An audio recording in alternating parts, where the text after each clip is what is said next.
अमायरा का, तो काफी संदेह पैदा करता है। जो भी घटनाएं घटित होती थी उनकी जानकारी टीचर को देना और टीचर का रेस्पॉन्ड नहीं करना, परिवारजनों को भी, माँ पिताजी को जो बात बताई, इनके द्वारा भी कहा गया मैनेजमेंट को, टीचर्स को, लेकिन उस पर ध्यान नहीं दिया गया। तो ये बड़ा ऐसा संदेहास्पद मामला है जिसमें गहराई से जांच किया जाना बहुत जरूरी है, जिससे सच्चाई उजागर हो सके। तो मैंने इनको निवेदन किया है कि ये बड़े त्रस्त हैं, परेशान हैं। बच्ची को बहुत प्यार करते थे और बच्ची भी बड़ी एक्टिव थी, इंटेलिजेंट थी। स्वभाव के पूरा परिवार का लगाव उनके प्रति था।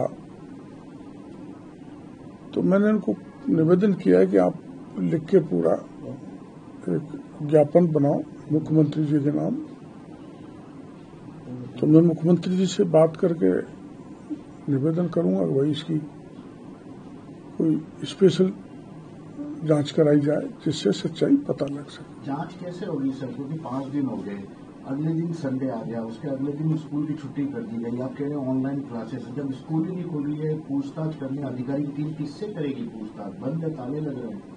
देखो, पुलिस चाहेगी तो, पुलिस सरकार चाहेगी तो बड़े बड़े ताले खुल जाते हैं, ऐसा कुछ नहीं है।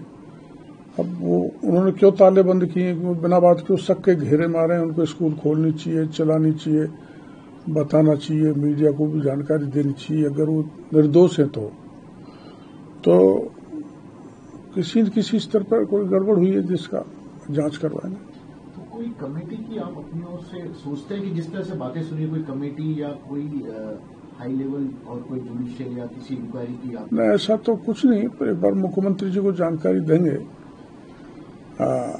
मिल गई होगी वैसे तो, पर ये जो इन्होंने मेरे को कुछ पॉइंट्स दिए हैं वो डाउट पैदा करते हैं, संदेह है।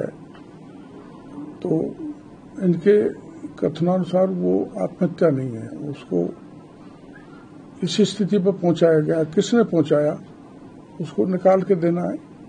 तो ये सीएम के लेवल पर ही बात है। एक बार फिर से हाई लेवल के लोग हैं, मछली बड़ी हो, सब जो आप हमेशा कहते हैं उनसे लड़ाई संघर्ष, लोग ऐसा कहते हैं कि बहुत बड़ा ग्रुप है वो। संघर्ष देखो ऐसा है, लड़ाई तो लड़नी ही पड़ेगी। अब विष्णु मोदी जी, मैं भी उनसे बात करूंगा क्या मामला, आपके उत्तर तो छुपा रहे हो, क्योंकि वो एमएलए रहे थे हमारे साथ और ये शायद पहली घटना उस स्कूल में इस तरह की, और भी पहले हो गई हो तो मेरे को पता नहीं। तो कई बार क्या होता है, ठीक है वो इसके चेयरमैन हैं और नीचे क्या हो रहा है इनको पता ही नहीं होता, पक्ष सही सामने नहीं रखा जाता। तो मैनेजमेंट को भी मैं मेरे स्तर पर कहूंगा, बाकी मुख्यमंत्री जी की जानकारी में डाल के कोई विशेष जांच कराने की कोशिश करेंगे। स्कूल में इतना बड़ा हादसा होता है, साक्ष्य मिटा दिए जाते हैं, पानी से धुलवा दिया जाता है, टीम आती है उसको अंदर 1.5 घंटे तक बाहर खड़ा रखा जाता है, तो पूरा शक के घेरे में। अगर ऐसा है जो आप बता रही हो तो पूरी तरह से शक के घेरे में है, इसलिए ही इसकी जांच विशेष जरूरी है। क्या स्कूल प्रबंधन से जुड़े लोगों को बुलाकर पूछताछ हुई? क्योंकि अक्सर छोटे जो टीचर्स कर्मचारी है उनको थाने में बुलाया गया। मेरी जानकारी में नहीं है। बताया जा रहा है कि प्रभावशाली लोगों का स्कूल है जिसके चलते ये कार्रवाई में ढिलाई बरती जाती है। मेरी जानकारी में नहीं है क्या क्या हुआ, ये तो परिवारजन बता सकते हैं, लेकिन ये ऐसे हालात में सब चीज बताने की स्थिति में नहीं है। मेंटल शॉक है, वो मैं पता कर लूंगा। तो अगर ऐसा हुआ है तो कोई कितना ही बड़ा हो, पूछा तो जाना चाहिए, सच्चाई तो जनता के सामने रखी जानी चाहिए।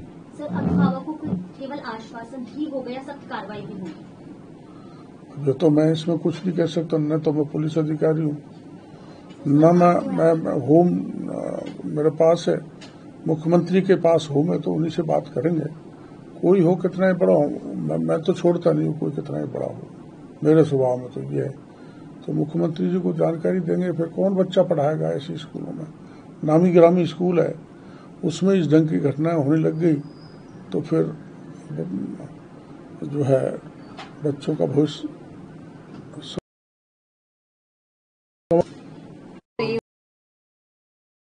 है। जो ये बोलेंगे वो मेरे दिल की बात है। सही डायरेक्शन में जांच चल रही है? बिल्कुल नहीं, 5 दिन हो गए पूरे, क्योंकि मैं मेरी बेटी को जानता हूँ, ऑलराउंडर परफॉर्मर थी। अभी अवार्ड मिला था 3 महीने पहले ऑलराउंडर परफॉर्मर का। इतनी एक्टिव थी हर एक चीज में, सेंसिटिव थी हर एक चीज को लेकर। लेकिन जो सीसीटीवी दिखाया गया उसमें ये दिखाया गया कि वो खुद ही कूद रही है, क्या गलत? एक मिनट, मैं आपसे रिक्वेस्ट करूंगा कि हाँ जी, पहले तो धन्यवाद, हम किरोड़ी लाल जी से आज मिले, हमें काफी आश्वासन है कि ये हमारी हेल्प करेंगे और इस केस को आगे जल्द से जल्द बढ़ाने में हमारा सहयोग देंगे। जैसे आपने जो क्वेश्चन पूछा कि इसकी लड़की वहां तक कैसे गई, उसका पूरा बैकग्राउंड है। ये बच्चे को लगातार बुलिंग किया जा रहा था।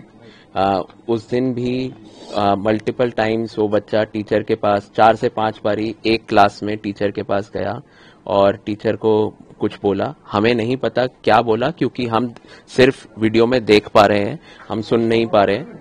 वो टीचर के पास गया और वापस सीट पे आया। उसके बाद वो एक बारी चला गया और वो 4 बारी 4 फ्लोर चढ़ी।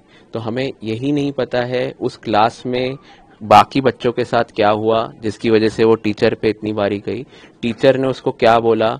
अगर हमें सारी चीजें जानना बहुत जरूरी है, इसीलिए हमारी सरकार से और पुलिस से रिक्वेस्ट है कि प्लीज इसको निष्पक्ष जांच कराइए और इसकी जल्दी जांच कराइए, ताकि हम लोगों को इसमें थोड़ा रिलीफ मिल सके। कॉन्स्पिरेसी नजर आ रही है बिहाइंड ऑल दिस, क्योंकि एविडेंस पहले मिटाना, फिर अंदर नहीं जाने देना, आपको लेट इन्फॉर्म करना, आधा अधूरा सीसीटीवी फुटेज जारी करना। मैनेजमेंट द्वारा मीडिया से ही नहीं, पुलिस से भी नहीं और फैमिली से भी नहीं, अभी तक हमारे पास एक कॉन्डोलेंस मैसेज तक नहीं आया है स्कूल से। हमें लगता है ये बहुत ही सैड बात है, ये गलत है। अगर स्कूल को एटलीस्ट ये करना चाहिए। और जैसे आपने कहा कि स्कूल एविडेंस साइट को साफ कर दिया, 1.5 घंटे तक किसी को स्कूल में नहीं घुसने दिया, इन्फॉर्म किया सबको, मगर किसी को वहां पे आने नहीं दिया, बिफोर फॉरेंसिक टीम आ पाए, ये सब वहां पे किया गया। ये सब अगेंस्ट द लॉ है जो स्कूल ने किसी के डायरेक्शन पे किया। उस पे ही पुलिस को जांच करनी चाहिए, ऐसा क्यों किया, किस वजह से किया और जिस वजह से इतना साइट को टैंपर किया गया। किस तरह की जांच की मांग कर रहे हैं? जुडिशियल जांच, सरकार की तरफ से स्पेशल कमेटी या कुछ? हम चाहेंगे इसकी ऊपर से ऊपर जांच हो, जितनी टॉप लेवल जांच हो और जितनी क्विकली इसकी जांच हो, ताकि ये निष्पक्ष जांच हो सके और ये जल्दी जांच हो सके। ये स्कूल नीरजा मोदी स्कूल में 5000 बच्चे पढ़ते हैं, इसमें 5000 बच्चों की फ्यूचर में उनकी लाइफ का रिस्क हो सकता है। इसीलिए हम चाहेंगे इस स्कूल में जो बहुत सारे नियम का उल्लंघन हो रहा है, यहाँ पे कैमरे का बैकअप जो सीबीएसई गाइडलाइन है 15+15 दिन की, वो तक अवेलेबल नहीं है। ऑडियो वीडियो बैकअप होना चाहिए, इनके पास सिर्फ वीडियो बैकअप है और वो भी सिर्फ 3 दिन का। 3 दिन के बैकअप से आगे का वो बैकअप ना हमारे साथ ना पुलिस के साथ शेयर कर रहे हैं। ये सब अगेंस्ट द लॉ है, अगेंस्ट द नियम ऑफ सीबीएसई, सीबीएसई ने जिसको इसको एफिलिएशन दिया है, तो सीबीएसई को इसमें कार्यवाही करनी चाहिए। ये जो स्कूल है ये 6 मंजिल का स्कूल बना हुआ है। कोई सीबीएसई की गाइडलाइन है कि 2 मंजिल से ऊपर के स्कूल में सारी बाउंड्री सील्ड होनी चाहिए, ताकि ना ही कोई कुछ गिर सके, ना ही कोई कुछ फेंक सके किसी के ऊपर से। बट ये स्कूल 6 मंजिल तक है और आपने जैसे देखा वहां से कुछ भी फेंका जा सकता है, कुछ भी गिर सकता है और वो कोई इतना मुश्किल नहीं है क्लाइंब करना। अगर 9 साल का बच्चा कर सकता है, स्कूल में 18 साल तक के बच्चे होते हैं, तो ये तो सबके लिए अनसेफ है। हाँ, तो हमारी रिक्वेस्ट यही है पुलिस से, सरकार से, सीबीएसई से कि प्लीज चेक करिए कि ये स्कूल में ऐसा क्यों हो पा रहा है। टीचर्स और administration multiple complaints of parents, उसके बाद भी बुलिंग पे एक्ट नहीं किया और teachers, some of the teachers were insensitive, वो भी बहुत ही गलत बात है। हर बच्चा अलग होता है, हर बच्चे को अच्छा अलग तरह का सहयोग चाहिए होता है और टीचर की रिस्पॉन्स